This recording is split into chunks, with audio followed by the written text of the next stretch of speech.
You wanted the best. You've got the best podcast. The hottest podcast in the world. The Chris Voss Show, the preeminent podcast with guests so smart you may experience serious brain bleed. The CEOs, authors, thought leaders, visionaries, and motivators. Get ready. Strap yourself in. Keep your hands, arms, and legs inside the vehicle at all times, because you're about to go on a monster education roller coaster with your brain. Now, here's your host, Chris Voss. Hi, folks. It's Voss here from the ChrisVossShow.com.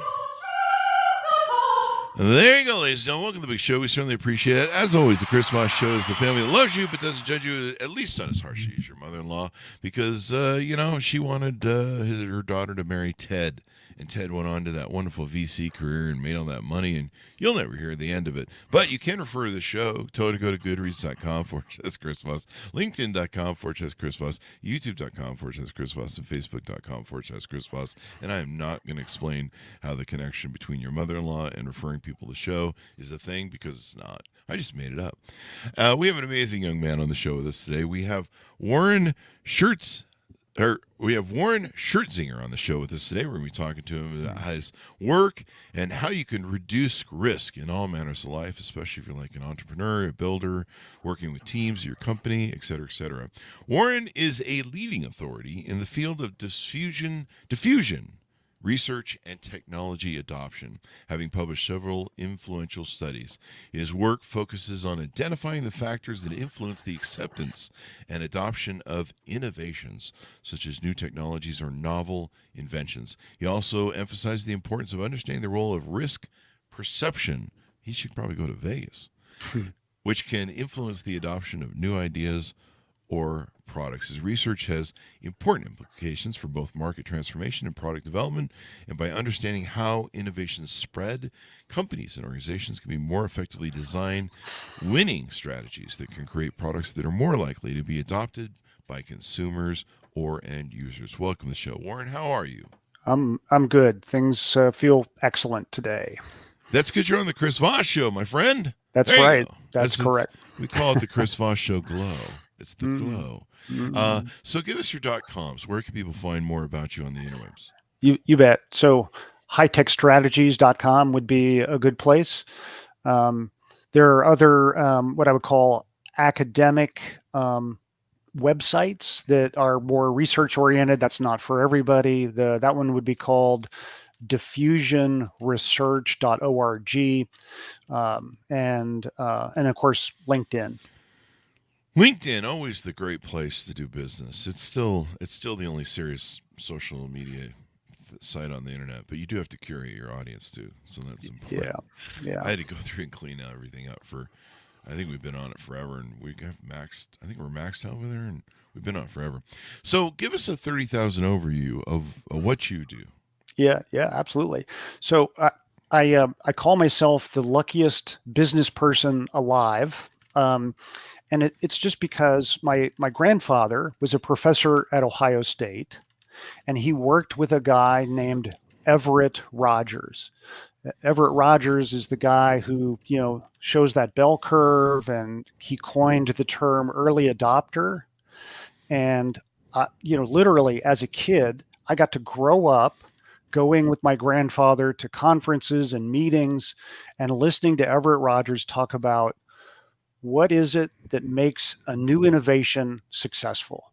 What do you have to have in order to get, maybe it's a new product, maybe it's a new method or idea or invention, but people don't just jump on new things. In fact, they actually resist change. And so I've been learning since 1970, about how to get people to perceive less risk so that they will accept something new.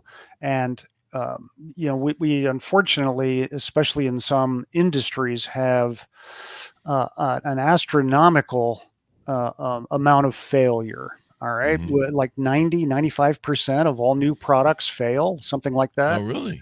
Yeah. Wow. And it doesn't have to be that way. You just follow this curve which is a risk adoption curve. It's like, Mm-hmm. how much risk am I willing to take? And so what I do is I just show anyone with any kind of new innovation how to Mm-hmm. reduce the perception of risk. There are so many cool examples. There you go. It's give us some examples that you have. Oh yeah. So I'm going to start out and let me just mention real quickly the three items that all successful innovations have. So one is what I call end user harmony. Mm-hmm. That's proving you understand the person, you know, and what their circumstances are, what their life is like, and take that into account. Number two, show you're absolutely committed and reliable. You're not going to just give them something new and then disappear. Mm-hmm. And number three is what I call safety in numbers. That's Mm-hmm. where you enable people to take on new things, but not by themselves. They accept new things or adopt new innovations with their friends, their neighbors, their colleagues, with other people they relate to. So those are the three things. And the one I start with, which is I think just a lot of fun, is Thomas Edison and the electric light bulb. Mm-hmm. When he developed the light bulb, people were using gas lamps. And what Edison did is he goes, okay, those gas lamps put off about 12 watts of light. The first electric light bulb was almost the same. It was 13 watts, and Mm-hmm. he had the shape of the bulb and the appliance the same, very very similar to what people were already using. So you see, he's showing that end user harmony. He knows what people are using, and he doesn't make them change very much. So he's just doing small tweaks, So he's maybe. doing very small refinements. Okay. And and this is the cool thing. Those existing gas lamps had people had conduit or pipes or tubing bringing gas into their house, and he said, okay, let's just run our electric wires through these existing tubes. Let's don't make people change and put in new things. Use what they're already using. So that's one of those examples from way back of end user harmony, Mm-hmm. where you go, look, I'm going to do it the way you do it.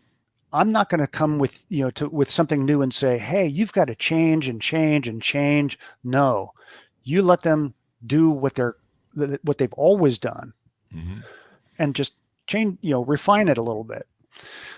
So I think that's one of the fascinating examples. Interesting.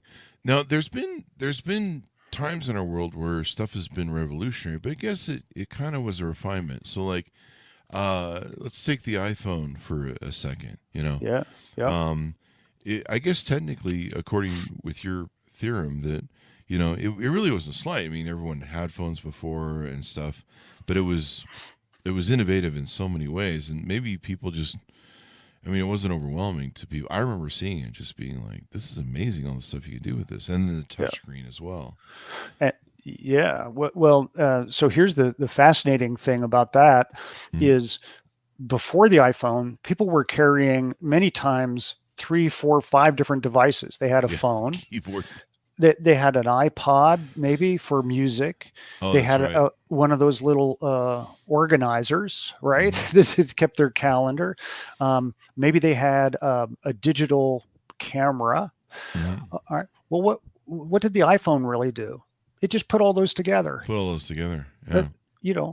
it's like, why carry five, six, seven different devices? We'll Hmm. just do it in one. So people already know how to use their phone, already know how to take pictures, already know how to keep their schedule. It's just a combination of devices that already existed and were well known. So Hmm. Yeah. It made it so that they put the keyboard in the screen instead of you didn't have to carry around like I right, always had to, because I have such big hands and big fingers. I had to always carry around a separate keyboard that would plug into any phone I had. Because I was like, trying to navigate those little buttons was a nightmare. Still Yeah. is. But it was so innovative. And so, there's an old business lesson called Who Moved My Cheese, right? Yeah. Uh-huh. And it talks about how, like you said, we're pretty, as creatures, we're pretty resistant to massive change. And Yeah. we don't deal with it well. I'm still trying to get over, I don't have a joke for this. I'm still trying to get over the 80s. There you go. Yeah. Which is when I graduated. Yeah. So people are resistant to change. So when I'm invoking change in an organization to change for teams and stuff, is that so? If you're going to move people's cheese, you want to move it slowly away from them. And do we need to do some innovations in segments, or Yeah. cut them up into pieces and slowly dole them out to people? Yeah. Yeah. Kind of like the Star Wars series on Disney Plus. And that could be a good example. A lot of this is what I call evolutionary. So if you think about that willingness to accept risk, all right, and the adoption curve, well, you've got innovators and early adopters, and they're fine with risk. They are happy, and but that's only about 15% of any group or population. So the massive numbers, 85% go, no, okay, we don't think we have the capability to do this. We don't like to learn new things. What if I try this new thing and it fails, or I fail? Do I get to lose my job? Do I get to lose my reputation? Do I get to lose my friends? So there's all these things that they're worried about losing, but you can slowly address that need for risk acceptance, little steps at a time. And the example that and you tell me if this is one that most people can relate to. Is in the state of Vermont, they had a vaccination program for COVID. It was the most successful program in the world, not just the United States, everywhere in the world. Adoption of the adoption of the COVID vaccination in Vermont was higher than anywhere else in the world. And what did they do? They did all these three things in different ways and at different times and in different amounts. And it's like slowly reducing that perception of risk. Like for example, I don't know if you got a COVID vaccination, but I did I think 4 of them. Yeah, and I got 3 or 4, but I did it by going to a well, they had converted a parking garage, I think it was, for the first one. I remember that. All right. Crazy days. Yeah, and then another one was actually in some kind of strange clinic. But in Vermont, they go, no, we don't want to make you change. We're going to come to you. Oh. So they sent vaccination specialists out to the county fair. They sent them out to local sporting events. They put them out where people were actually doing their normal life. Yeah. Just jab them as they go by. Exactly. It's like, well, I'm going to go, watch this football game. But could I get a vaccination real quick? And then I'll go, maybe it's during halftime or something. Yeah. All right. But you see, that's radically different and much lower risk. And they did so many fabulous things over the program length. I think they provided 145 updates so that people could continuously see how the program was, how it was going, what kinds of changes there were. But here's the thing that was mind-blowing in terms of brilliance is they got a well-known radio platform called NPR, National Public Radio, to come and sponsor the Vermont vaccination program. And what did Hmm. NPR do? They got everybody together in groups. They had these town hall meetings, these community meetings. They're objective, they're unbiased, and they say, okay, we want you guys to not, this is safety in numbers, right? Hmm. You don't want to do this necessarily on your own. You can talk to your friends, your neighbors, see what their experience was like. And they included all kinds of emergency people like firemen, EMTs. They all helped, and it was just the most dramatic, systematic lowering of risk, so that the population in Vermont was happy to adopt. Wow. It really, really fabulous in terms of risk reduction. Hmm. And I mean, maybe we should do that with voting. That'd be kind of interesting. But I don't think some people want that. So Well, they don't want everyone voting. yeah, that's yeah, So but there you go. you show you understand people and what Hmm.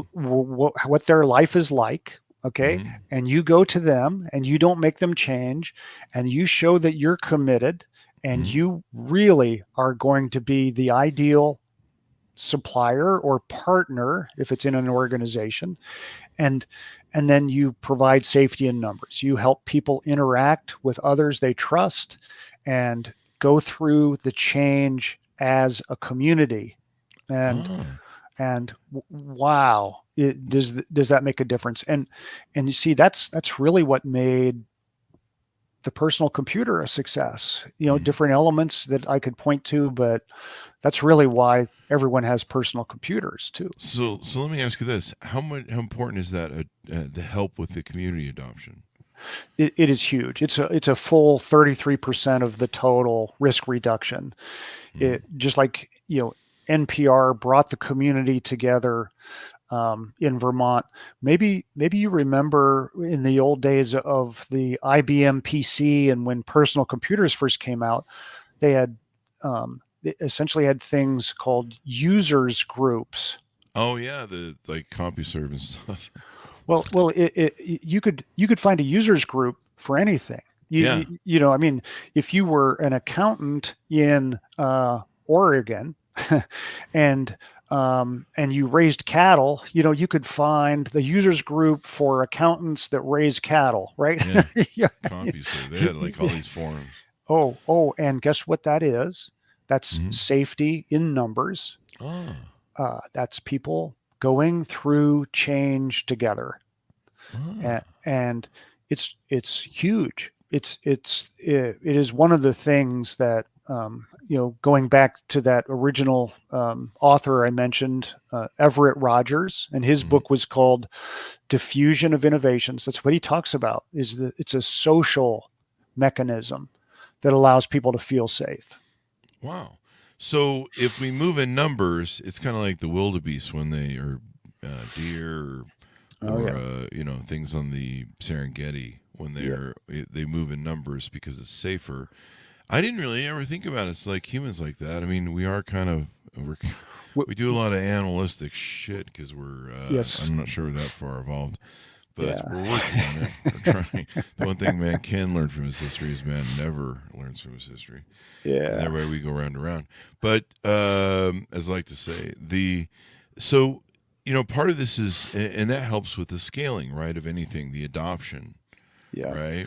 So people saw the iPhone and they just went, this is awesome. Let's Yes. let's let's all Yeah. adopt it. And I mean, my friend called me up one day, and I hadn't bought the iPhone yet because I don't know what it was. I think I was still in the crisis of 2008. Yeah. So I wasn't like spending a lot of crazy money on stupid stuff. I was rebuilding. And he called me up and he goes, "You have to buy this iPhone." And I'm like, "Well, how much is it?" "Well, it's $500." I'm like, "I'm not Yeah. spending $500 on a phone. I'm building businesses again from the 2008 crisis." Yeah. And he's like, "You have to have this." And I Right. was like, what is it about this phone that is so great?" He goes, "You have to try it. If Yeah. you try it, you will see."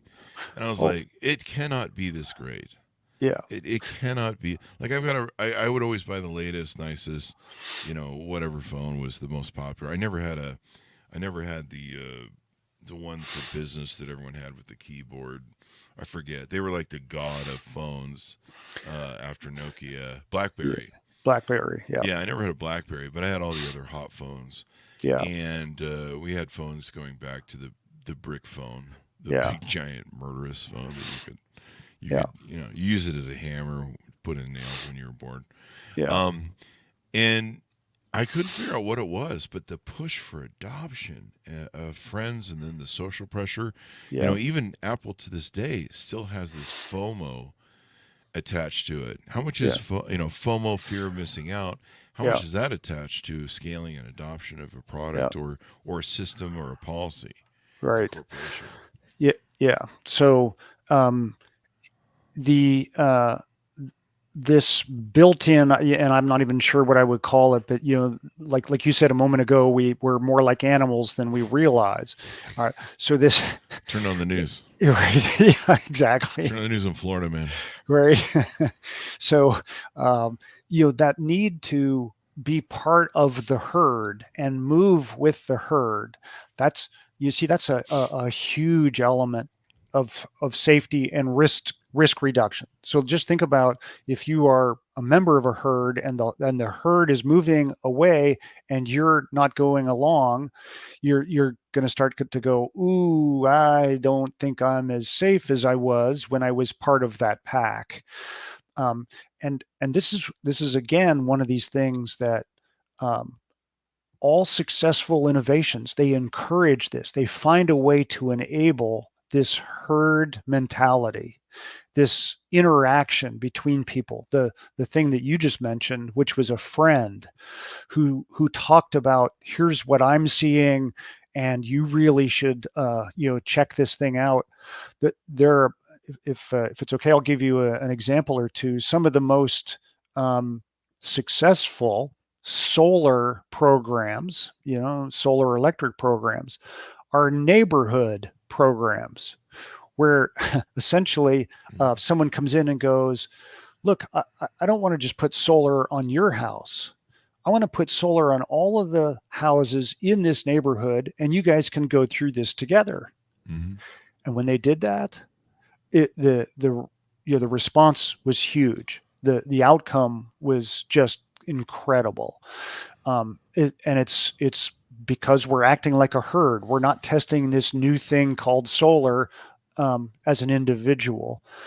And there are all kinds of ways you can enable that sort of visibility. Some people call it references or testimonials, but one of the most fabulous ones, and speaking of solar, there's an organization called the New Buildings Institute, and all they do is document how well schools, right, public schools, how well they are doing with solar installations.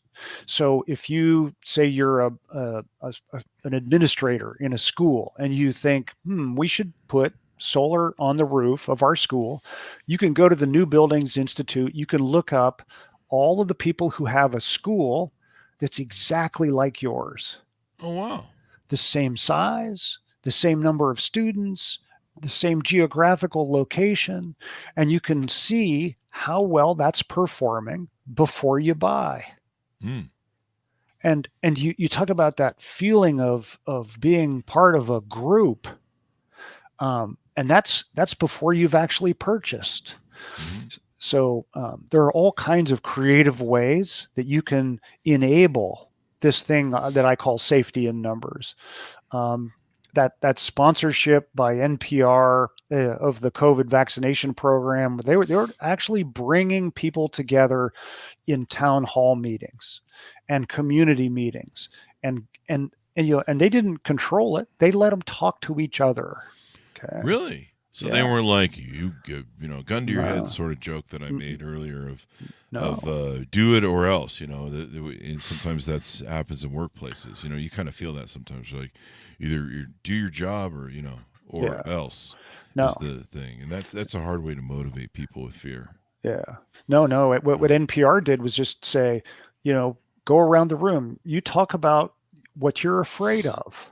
Mm-hmm. Why is it you would decide not to get vaccinated? What are your concerns? What do some of your neighbors say? What were their fears? What did they experience? And it's that social interaction inside the herd that just is it's just enormous. It's huge. So There you go. There you go. It's so how do I so if I'm developing products how do I take a look at okay, here's my product or service. yep. How is this fit the model that you have? I think you had like 3 rules or something like that. Yep. Right. For this. Tell us how that Yeah, works. yeah. Well, and I have a template. Just a sheet of paper. You can fill it out if anybody's interested. It's on High Tech Strategies, and you just essentially look at the known proven ways, and you start with the first one, which is end user harmony. Some people call it affinity. How well do you prove that you know the person that you want them to change? You want them to adopt or change or buy or in some ways utilize some new thing. All right. How are you going to prove that you understand their situation? Mm-hmm. Well, you do that by not making them change very much. You do it Mm-hmm. by allowing them to use things they've already got. Mm-hmm. You do it by, and this is a huge one, try before you buy. Ah, so that All right. helps with adoption then. Well, think about. I don't know if you remember again back to the personal computer days. There were new computer stores. I think one of them was called Computer Land, but they were sold through Sears. You remember Sears stores? You could you could actually go into a Sears Yeah. store and play around with a computer. You didn't have to buy it. You Best could Buy. just play with it. That try before you buy is one of the biggest elements of end user harmony and of in understanding the needs of an individual as a user. You play with it, beat on it. Yeah, I mean, you can't actually really beat on it, but Sure, just they don't allow you to do that in the store because right. Yeah, I yeah. You, did that once and a judge says I can't do that anymore. so Keep your pants on, people at those places. exactly. So you let them try before you buy. And one of the other ones that really helps people understand, feel like they're being understood, is if they can buy it from somewhere or go to some place where they've already purchased other things. It's Ah, known, trusted channels. so reputational trust, maybe. Yeah, yeah, and let's say you buy and this is one of the reasons you've always bought your car from Ford. Okay, Oh, well, guess what? If you have a vendor wants to sell you an electric vehicle, but you can't buy it from Ford like you've bought every other car in your life. mm-hmm. Ooh, that's a problem. Yeah. So It's kind of like if it's you're Democrat or Republican. You're like, I can't vote for the other. Stop it. yeah. Vote for the Constitution. Yeah, but Um, if you can go through a channel that's really well known and trusted, it's a big deal. yeah, and Elon Musk kind of did that with electric cars. And he kind of created that Apple effect. Like even now, I have friends that are on Facebook, and a lot of my original core audience is Silicon Valley types and real and technology types. I mean, the first 10 years of the Chris Voss show was just basically VCs and Silicon Valley discussions about iPhones Yeah, and Androids and yeah, all that stuff. yeah. Uh, so even now, I have friends that are like, yeah, the iPhone isn't still as innovative as the Android. It doesn't, and it costs more for the iPhone. And we understand the game that's being played on us because I mean, the CEO of Apple just basically said years ago, yeah, we're slow to adopt, but it fills our bank accounts and max profitability. Yeah. Um, and they know that they're getting kind of ripped off. Like right now, the new iPhone still doesn't have 8K video, And like Right. Android's had 8K video for like maybe 6 or 7 years now. Yeah. Maybe I don't know. It's been a long time. It's at least 5, and or 5.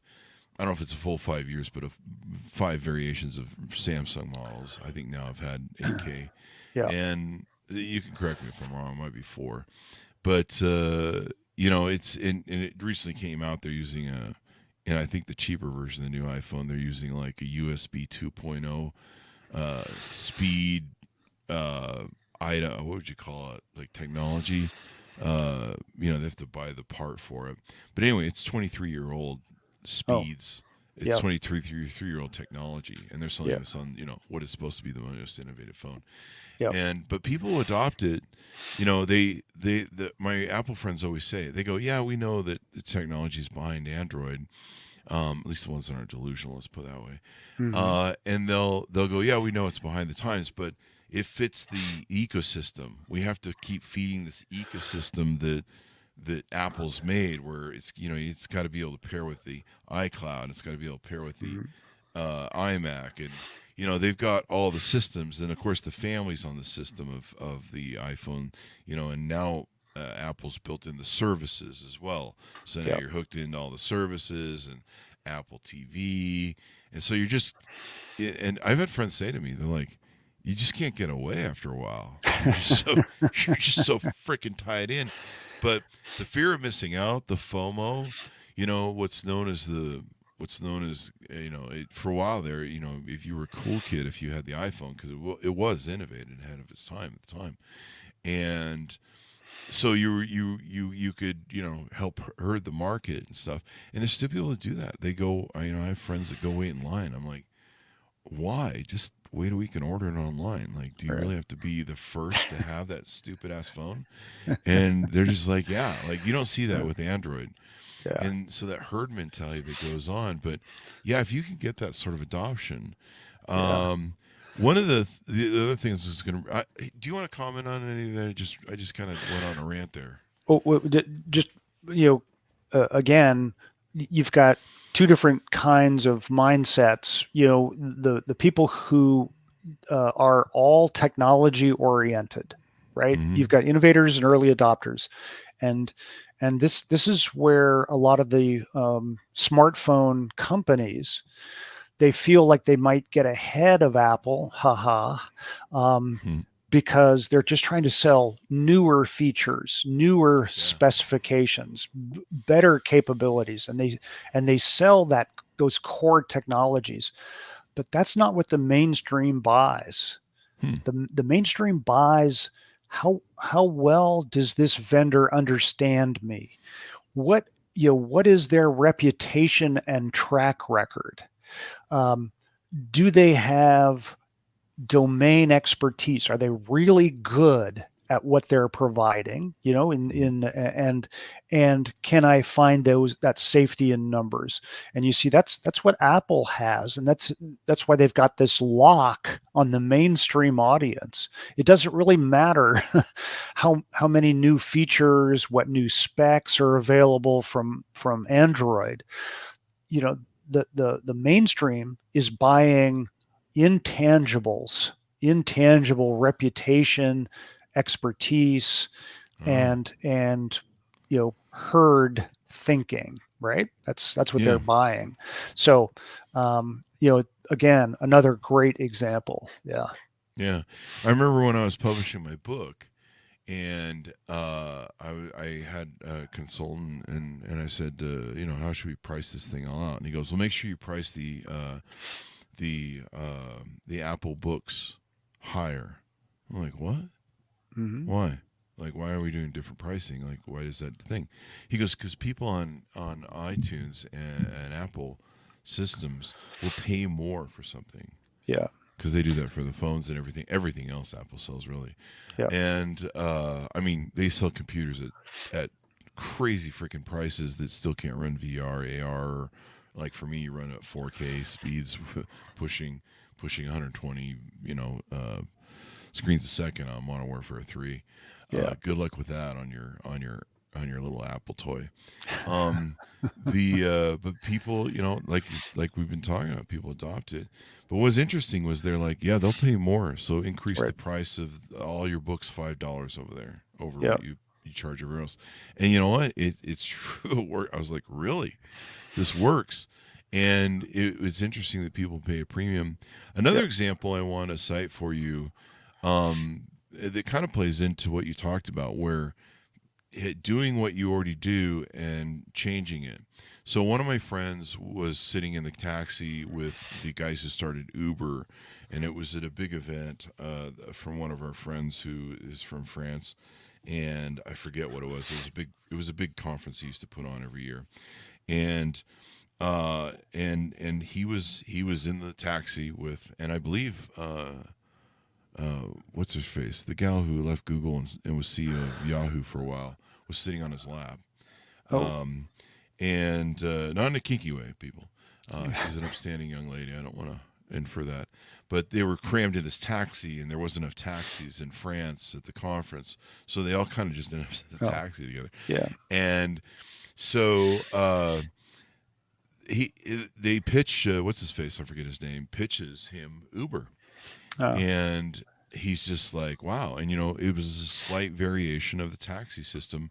But really, when you look at a lot of the innovative unicorns that came out of Silicon Valley, a lot of them came from Craigslist. Yes. So it was services and products people were using in Craigslist, like rideshare. Yeah. And there was a thing on Craigslist where if I wanted to go to Vegas, I could find somebody who's driving to Vegas and go with them. Hopefully they weren't a serial killer, bury me in the desert. But there were lots of people doing that, and they were ride sharing. I'll split the gas with you, and do the thing. And most of the unicorns came out of a lot of the services that were offered that people were utilizing on Craigslist. They call it the Craigslist effect or something like that. Well, and here's another example. Again, ultra low risk. When Amazon first got started, they sold one thing, books. Now, think of the low risk associated with a book. Everybody knows what a book is. They've probably been to a library. They've got, they've read books. They know what, they've got this thing inside the front cover. It's called the ISBN number. Mm-hmm. And so there's this whole ecosystem that supports and organizes the publishing industry. And so you can't fake a book, really. It's really hard to fake 50 to 100,000 words. Yeah, and it's although not people are doing it with AI right now, so there's that. Well, yeah, that's true. But it's not like shoes where you got to try on a pair of shoes to decide, because there's a lot of variability, even though it's all size 10 or whatever. That there's variability in width and just the feel and all these kinds of things. There is no variability in books. And it was exceptionally low risk, well understood, massively supported in terms of safety and numbers. And that's where Amazon started. And they go, we've got a new method here of e-commerce, and we're going to, whether or not he knew what he was doing is a different story. But it is the ultimate example of how you pick something that's ultra low risk for a lot of people and let them try a new way of having it delivered. Yeah. So that's a great example.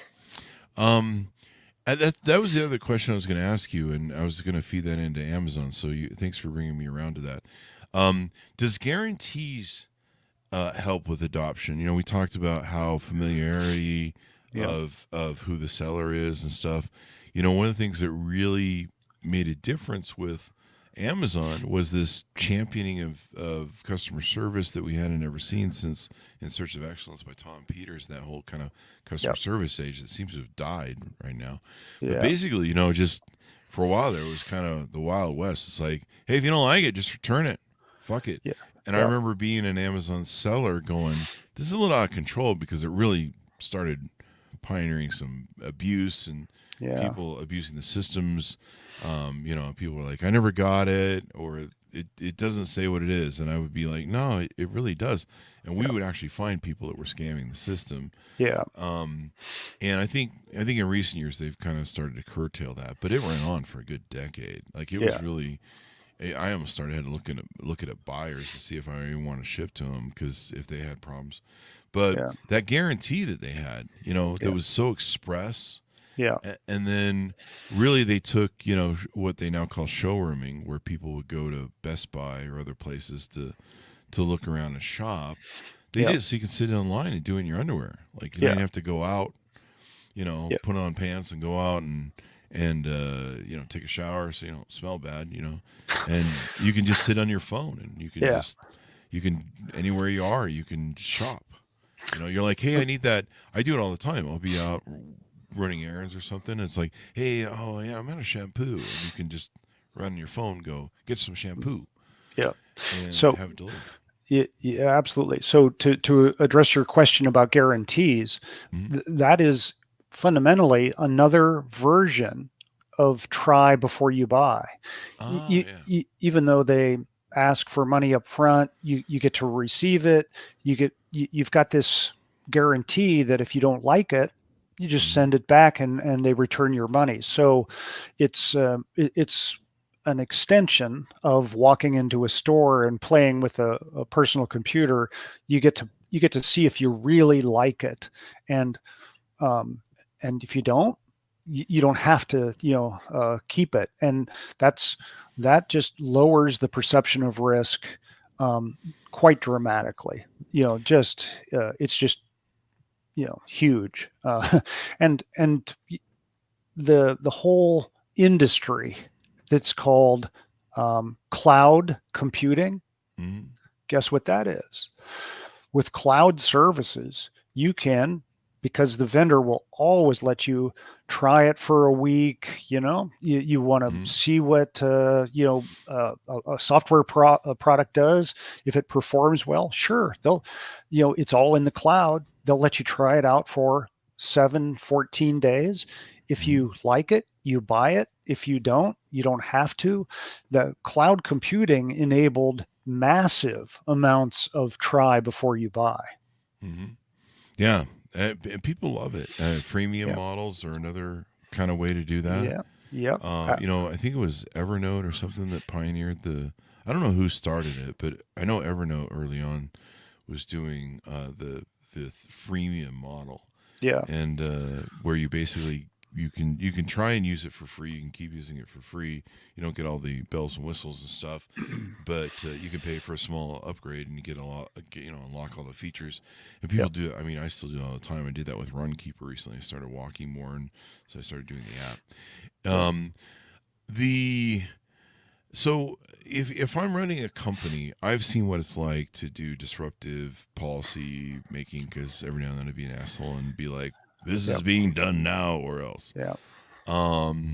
The is it better to plan like change? I mean, I Yeah. almost feel manipulative where I'm like, I'm going Yeah. to slowly move the cheese and like basically go through stages to get Yes. people's cheese moved inside Y- of an organization. What are some thoughts a- on that? Absolutely. Because remember, everyone's risk acceptance profile is different.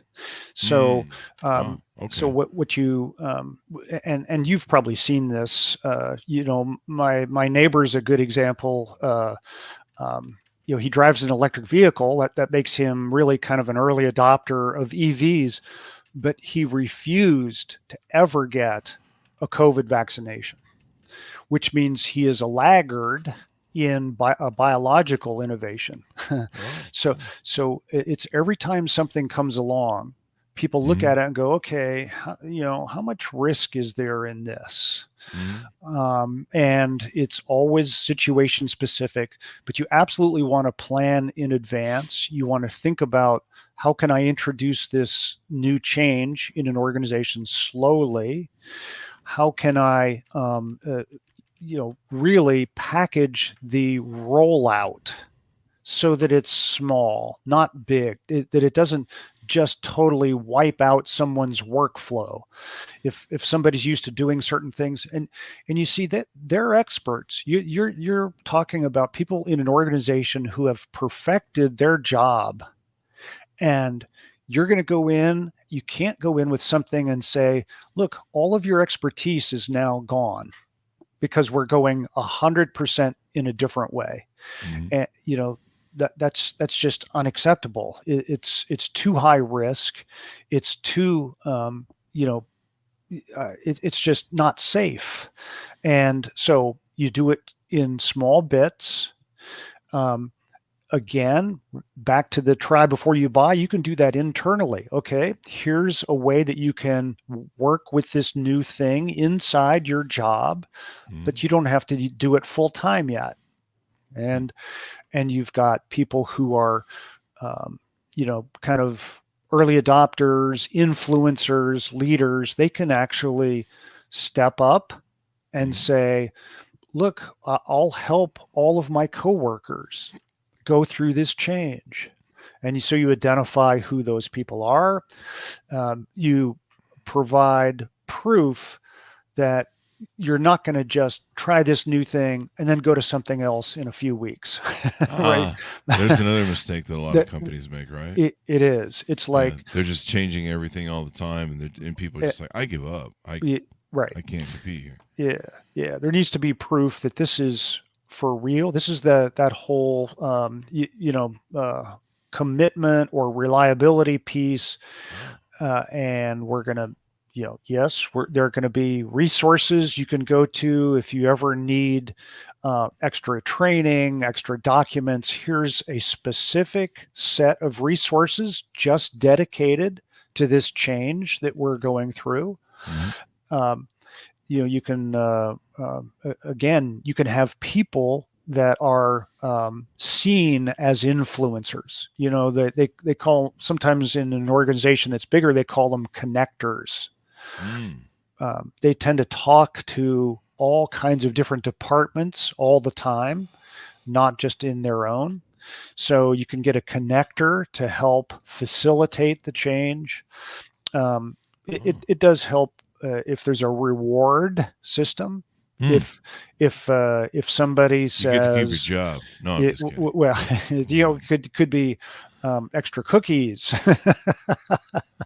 You need to think about what the reward might be, but then don't make people feel like they're going through it by themselves. Don't say, look, you will do this. You're the only one doing this. Do it this way.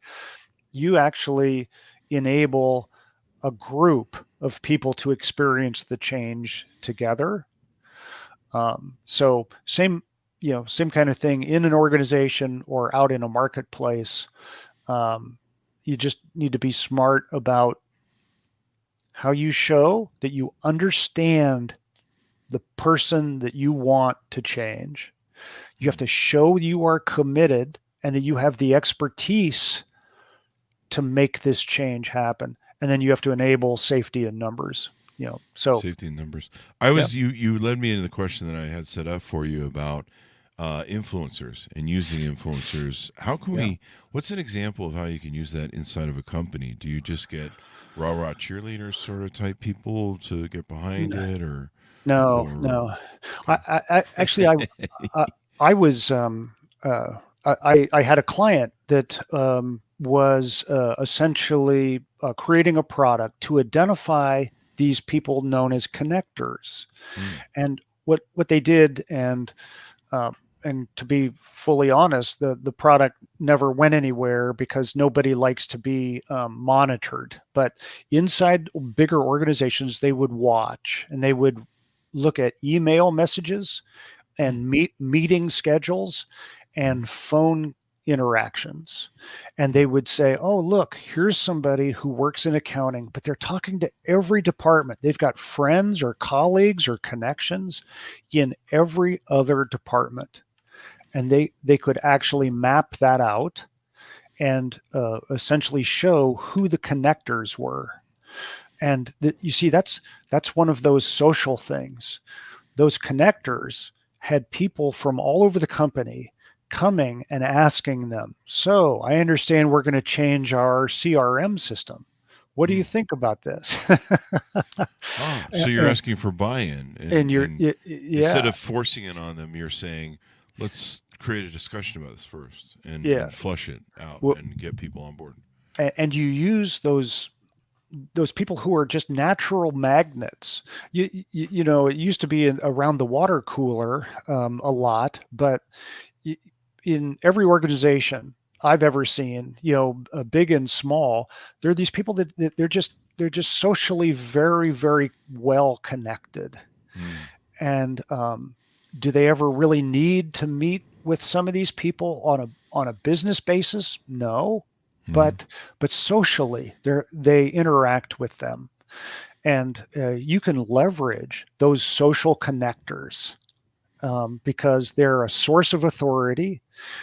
They're independent from management, and it's extremely powerful, especially if you want a whole organization to move to something new, is to identify connectors and help them, or I guess really they help you, lower the perception of risk of the change that you are trying to mandate.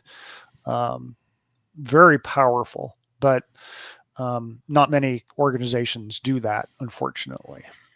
Yeah, it's now. Let me ask you about this. What about CEOs that are great cheerleaders? I'm trying to find it. John Legary is a friend of mine Yeah, from Clubhouse, and we've talked a bit privately about stuff. I need to get him interviewed for our next book, but yeah, he impressed me.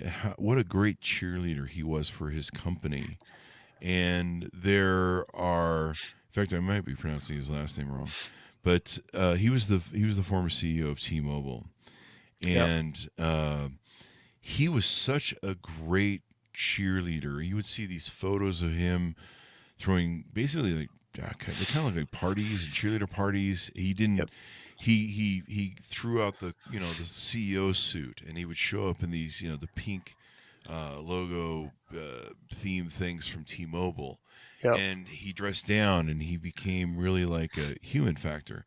And I yep, think if anything, you can say, as a CEO, he was also a massive influencer. right, And how about people like that in an organization? Because and what he did is he kind of showed that, hey, we can have fun with this. It's not yeah, just a job. It's not just we got to serve the customer when the customer's complaining day.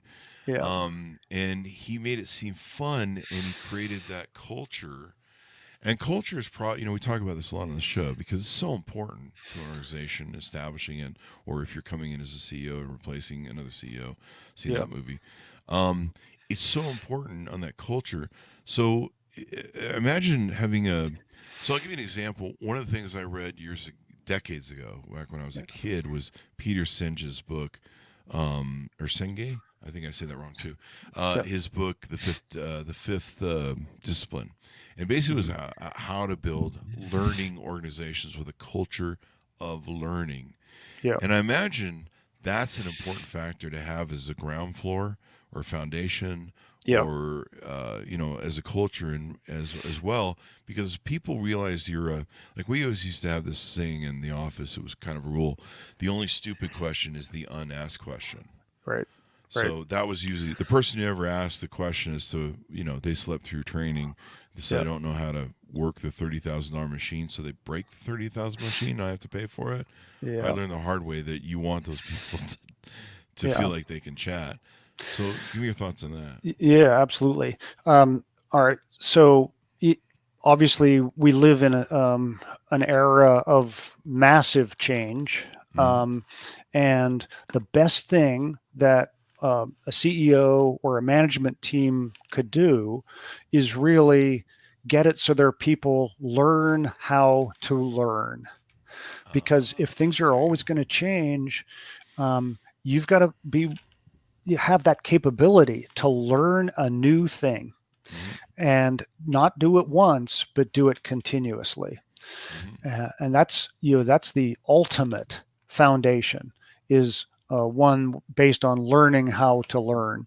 Uh, and actually, there's some colleges and universities that say, look, we can teach you all about biology, but you're not going to be able to use it for very long, out in the real world. So we really have to teach you how to learn about things so that you can go out and be successful in any setting or scenario. And that's a huge, a big deal. The other thing that I like about a growth-minded learning organization that I found Yeah. that was just so awesome was it's an effect that is continual. I don't know what the right word is, but it's scalable too. So the people become scalable. So Yep. if they learn and they grow, that's the word I'm looking for, growth. If they learn and they grow as people, they Yeah. become people that you can have ascend through a corporation to replace you, or to fill your corporation as it grows, with upper management and different things. But they'll escalate their skills. Teachers do this where they go back and they get their master's degree, and they usually get paid more in accordance to their education. So they'll Yep. go back and get more degrees and things along those lines. Yep. So let me ask you this: so what services do you provide? Do you do coaching on this? Do you consulting, speaking? Yep. What are some things that people can utilize you for? If I'm out there listening in the Yep. environment, they're like, I really like this gentleman. How can we see if we can get him over to the company to help us all out? Sure. Absolutely. So this model that I've essentially been talking about, it's got a name. It's not what I would call necessarily a sexy name, but these three elements that all innovations have in common that are successful. And again, that's end user harmony, reliability or commitment, and then safety in numbers. So uh, I um, I call that the low risk recipe. It's all the ingredients you put in the bowl that lower the perception of risk and allow your product to be successful or your change management issues to be resolved. And I do low risk recipe workshops, Mm-hmm. and I help people plan their new innovation. Oh. Okay, so here's this core innovation. Here comes something new. All right, what are you going to do to lower the perception of risk over time? How are you going to grow these elements? Mm-hmm. And what are you going to do at what time? And I'll basically step through that, in a work, a series of work sessions or a workshop. For some companies, I do fractional leadership.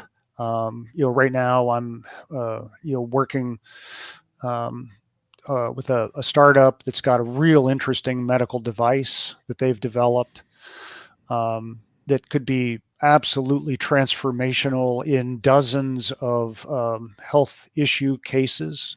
So I'm actually, I've stepped into the organization just 20% of the time Mm-hmm. to work with them directly on commercializing their new innovation. So it's workshops. Sometimes it's training, but it can take different forms. It depends on the company, the size, how many people are involved. But we find some mix of things that will fit pretty much anyone. There you go. So let me ask you this. Oh man, I didn't lose it, did I? Is it better to? There it is. Okay, so some people, especially in Silicon Valley, when they Yep. they're disrupt is everything, shock the system, when really they're just innovating off of Craigslist. Um, so or someone else's already established product. They're just you. I mean, that's what entrepreneurs do, really. Yep. But in some cases, I've seen where they've shocked the system too much. They've gone too far on the innovation, and Yep. people are like lost. They're just like, I don't get it. The I don't. You can call this the I don't get it effect. Yeah. And um, So is it better to go all in that disruptor sort of thing and try and put a dent in the universe overnight, or is it better to stage it out? Because I think like Mm, companies like Uber had different they had different battle plans that they plan on rolling out as they scaled. yeah. I can't remember exactly, but I know they made changes and there were upgrades, and like it's kind of like some things like with Facebook where they were like, yeah, make business pages. They're free right now, and you get Yeah. free advertising for them. And then everyone did business pages. I kept telling everybody, they're like, this is great. I'm like, they're going to charge for this as soon as they get adoption, right? Yeah. As soon as it scales to a point of some sort of a point that I can't think of the word I'm looking for, but some sort of point that where they go, magic button, start charging people. Yeah. And a lot of freemium services do that. A lot of companies do that. It's Yeah. been a kind of Silicon Valley model, and like you said, as a way of building trust and scaling. Yeah. So, is it better to do stage releases or Yep. just Yep. smack that thing out of the park and hope people get it? The get it No, factor. yeah. No. Well, I'm going to go back to Amazon as the example. Ah, So they started small with books, and I'm trying to remember what their second item was CDs, I think. yeah, I think it was music. Yeah. So what is that? That's one niche and then a second niche that's Mm-hmm. in some ways related to the first one, and then a third and then a fourth.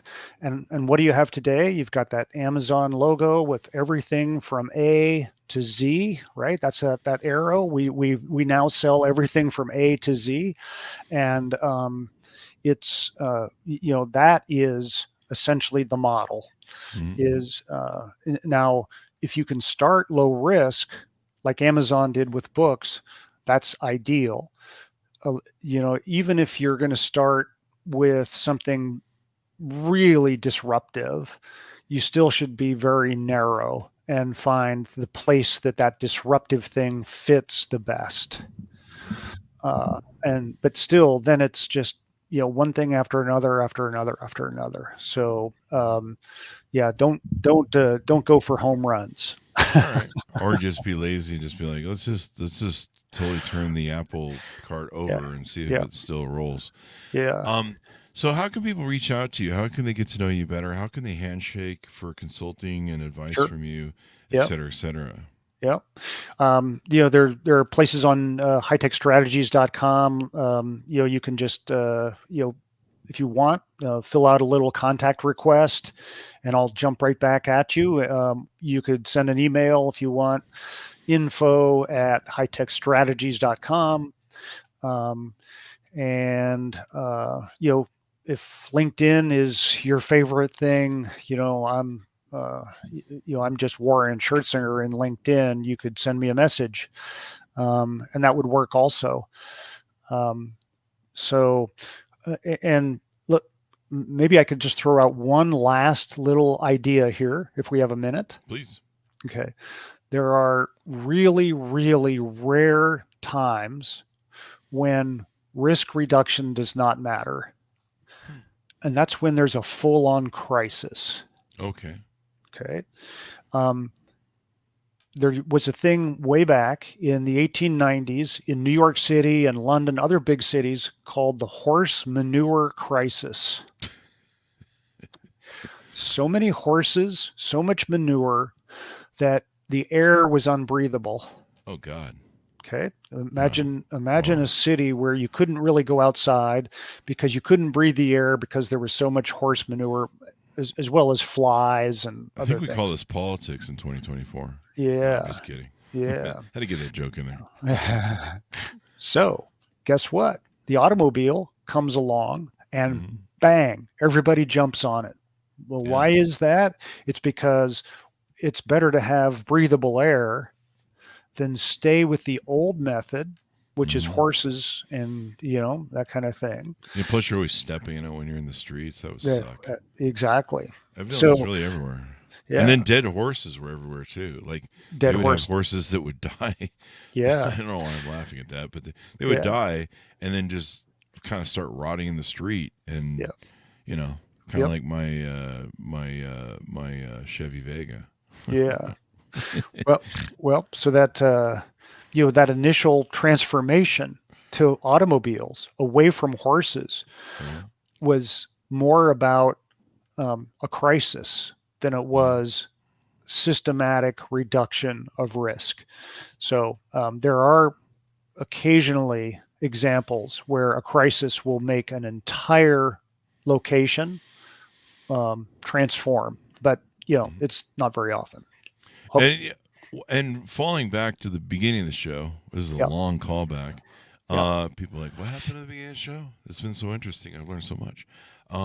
The you talked about how they brought COVID flu shots to people instead of having, you have to go down to the clinic. They're like, we'll come to you. yeah, That was another innovation that Amazon really did. They're like, no, you don't have to come down to our box store. You have yep, to do all that. You don't have to get in the car. We'll deliver right. it to you, and we'll guarantee it where the box store really even won't either. I mean, they Yes, kind of do a little bit, but the extraordinary guarantee of like Amazon was always like, "Oh, we yeah. don't care, just return it."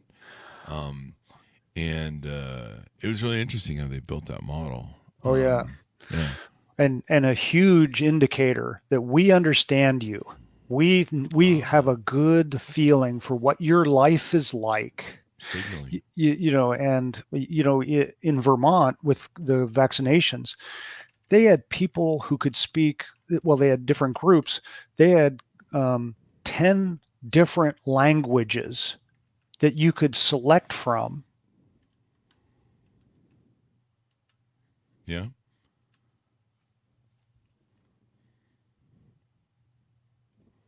Did we lose you, Warren?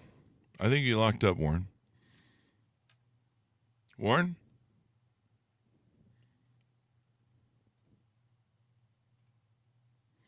I think we lost Warren here. We'll see if we can get him back, folks. Warren.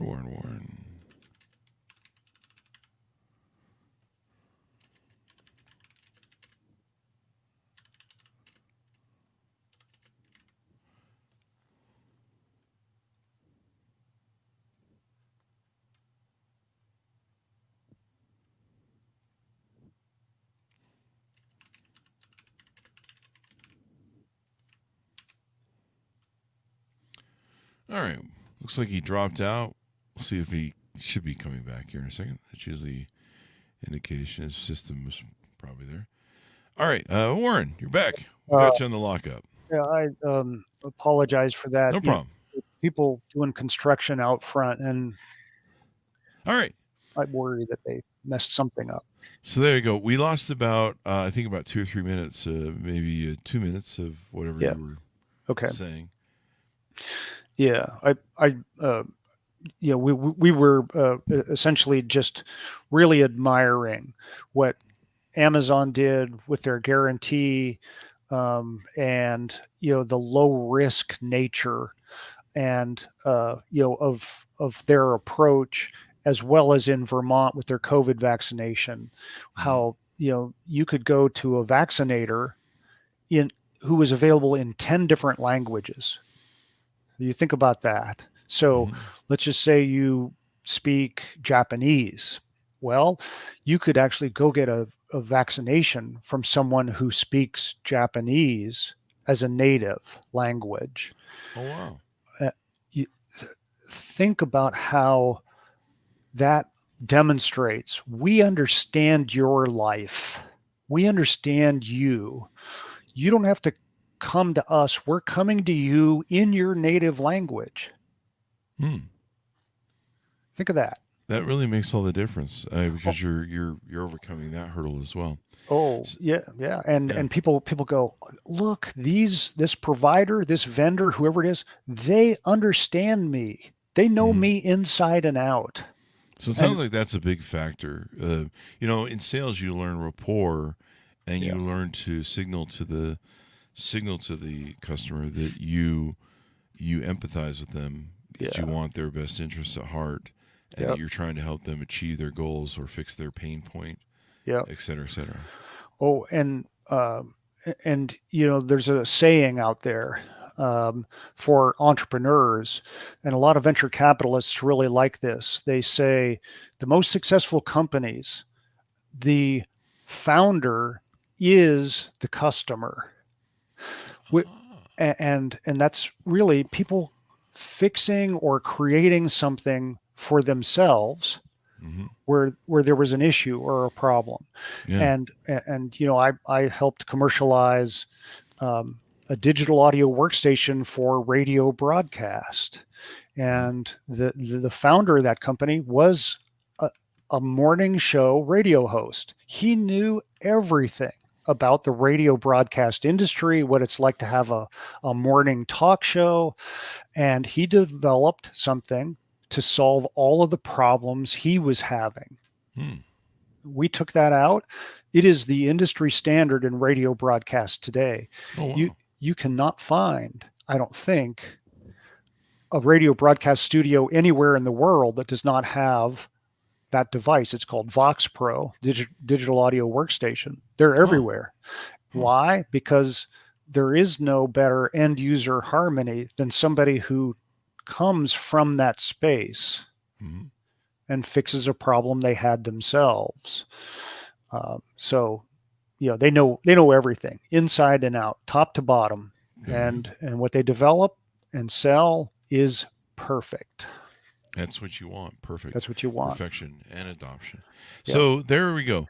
Very insightful. This is really brilliant. So if you're an entrepreneur looking to create products, these are some of the things you want to think of. If you're administrator or CEO, or you're trying to get change invoked in your corporation, you want to have you want to try and use these as things, because I've been guilty of that in corporations. We're going to change on a dime, and I never took into account what this is going to haunt me probably in my sleep.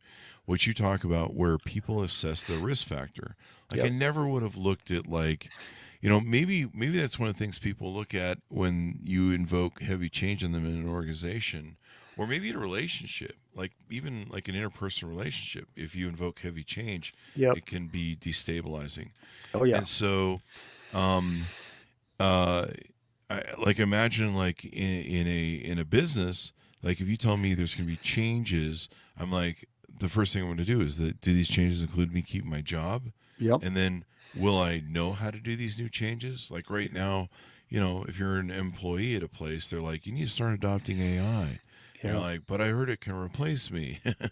Yep. And I never really thought about that from a risk sort of element. I mean, in sales, you try and mitigate risk, but I never thought of it as people thinking of it like danger, or is this a risk to me? If it fails, is it going to suck? When we used to make decisions with our business, we used to call looking the dragon in the mouth. And we used to okay, so we're going to spend $30,000 for this dialer thing or whatever. It's a lot of money. What if it doesn't fucking work? What if it fails? What if it doesn't produce enough revenue for it to make it work?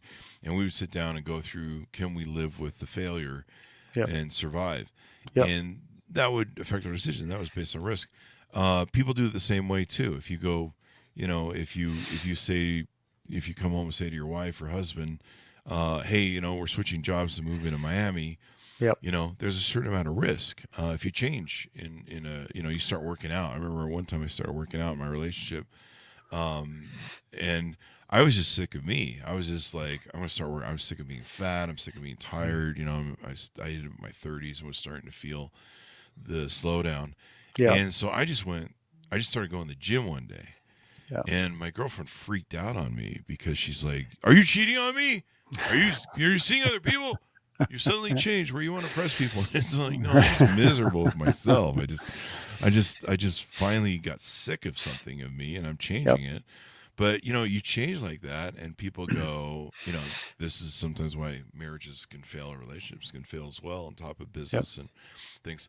So as we go out, give people your final pitch out where they can onboard with you, utilize you, hire you, et cetera, what .coms to use. Yeah, absolutely. And what you just said actually is fabulous. We all, human beings, are wired this way. We have that part of our brain called the threat detector, and it's just always going out every minute of every day, am I safe? Am I safe? Am I safe? And, something new comes along, an innovation, a product, a new method. That's the question. Is your brain is wired to keep you safe? So, the better you plan for helping people feel safe, the more successful you will be. And, I've got some of these examples, a white paper that you can download or an ebook, and it's all at hightechstrategies.com.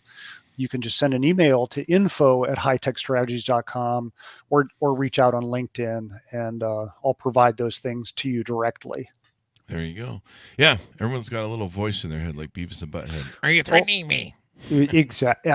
You bet. Absolutely. And we're not aware of it always, but it's constantly active, constantly there. And any change, ooh, okay. Sounds like my first 10 marriages. The Chris Voss Show, we pull 90s MTV references at will so that we can confuse all the Gen Zers. Yep. What's Beavis and Butthead? Anyway, thank you very much for coming on the show, Warren. We really appreciate it. Oh, yeah. I love, I hope it's obvious, but I love talking about this. I can tell, but we had a great discussion. I mean, any show that goes over an hour, there's usually something good we're cooking. Yeah. So if you're catching the show at this point, people, make sure you listen to the whole thing. Thank you very much, Warren, for coming on the show. Thanks so much for tuning in. Go to goodreads.com/Chris Voss, LinkedIn.com/Chris Voss. Chris Voss, one of the TikTokity and all those crazy places on the internet. Be good to each other. Stay safe. We'll see you next time.